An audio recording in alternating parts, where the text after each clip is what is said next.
పూర్వం విదర్భ రాజ్యంలో చంద్రపురి అనే అందమైన గ్రామం ఉండేది.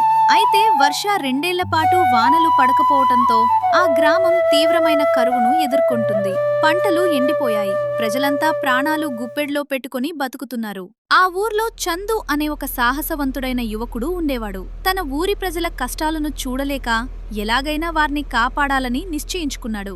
ఒకరోజు చందు ఊరి చివర్లో ఉన్న ఒక వృద్ధ సన్యాసి దగ్గరికి వెళ్లి పరిష్కారం అడిగాడు. ఆ సన్యాసి, నాయనా, ఇక్కడ నుండి 7 కొండల అవతల నీలగిరి అరణ్యంలో ఒక మాయ సరస్సు ఉంది. ఆ సరస్సు మధ్యలో ఒక బంగారు కమలం వికసిస్తూ ఉంటుంది. ఆ కమలాన్ని తీసుకువచ్చి మన ఊరి కోనేరులో పెడితే ఊరికి ఇప్పటికీ నీటి కొరత రాదు. కాని ఆ ప్రయాణం చాలా ప్రమాదకరం. ఆ సరస్సు ఒక భయంకరమైన జలకన్య కాపలా కాస్తూ ఉంది అని చెప్పాడు. చందు ఏమాత్రం భయపడకుండా తన ప్రయాణం ప్రారంభించాడు.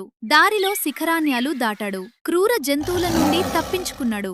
ఎండకు ఎండుతూ వానకు నానతో రోజుల ప్రయాణం తర్వాత చివరికి నీలగిరి అరణ్యంలోని మాయ సరస్సు చేరుకున్నాడు.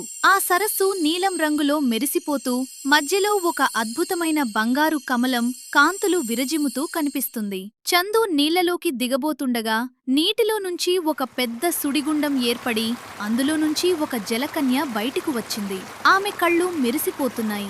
ఆగు మానవా, ఈ మాయ సరస్సులోని కమలాన్ని తీసుకువెళ్లడం ఎవరివల్ల కాదు, నిన్ను నువ్వు నిరూపించుకోవాలి అనంది జలకన్య. ఆమె తన చేతిలోంచి ఒక అద్భుతమైన వజ్రాల హారాన్ని సృష్టించి చందు ముందు పెట్టింది. ఈ హారాన్ని తీసుకుంటే నువ్వు ప్రపంచంలోనే అత్యంత ధనవంతుడివవుతావు. ఎక్కడికైనా వెళ్లి రాజాలా బతకొచ్చు. లేదా ఆ కమలాన్ని తీసుకుంటే నీ ఊరివాళ్ల దాహం తీరుతుంది. కాని ఈ ప్రయాణంలో నువ్వు అలసిపోయి నీ ప్రాణాలు కోల్పోవచ్చు. ఏది కావాలో కోరుకో అని పరీక్షించింది. చందు ఒక్క క్షణం కూడా ఆలోచించలేదు. తల్లి, నా ప్రాణాలు పోయినా పర్వాలేదు. నా ఊరి ప్రజల కన్నీళ్లు తుడవడమే నా లక్ష్యం. ఆ వజ్రాల హారం నాకొద్దు. నా ఊరి దాహం తీర్చే ఆ కమలాన్నే నాకివ్వు అని వినయంగా కాని స్థిరంగా అడిగాడు. ఆ మాటకు జలకన్య ముఖంలో కోపం మాయమై చిరునవ్వు వెలిసింది. నీ నిస్వార్థమైన మనసుకు ధైర్యానికి మెచ్చాను. నీలాంటి స్వచ్ఛమైన మనసున్నవాడి కోసమే ఈ కమలం ఎదురుచూస్తోంది అంటూ ఆ బంగారు కమలాన్ని స్వయంగా చందు చేతికిచ్చింది. చందు ఆ కమలాన్ని భద్రంగా తీసుకుని ఎన్నో వ్యయప్రయాసల కోర్చి తిరిగి చందనపురి చేరుకున్నాడు. ఊరి మధ్యలో ఉన్న ఎండిపోయిన కోనేరులో ఆ బంగారు కమలాన్ని ఉంచాడు. అద్భుతం!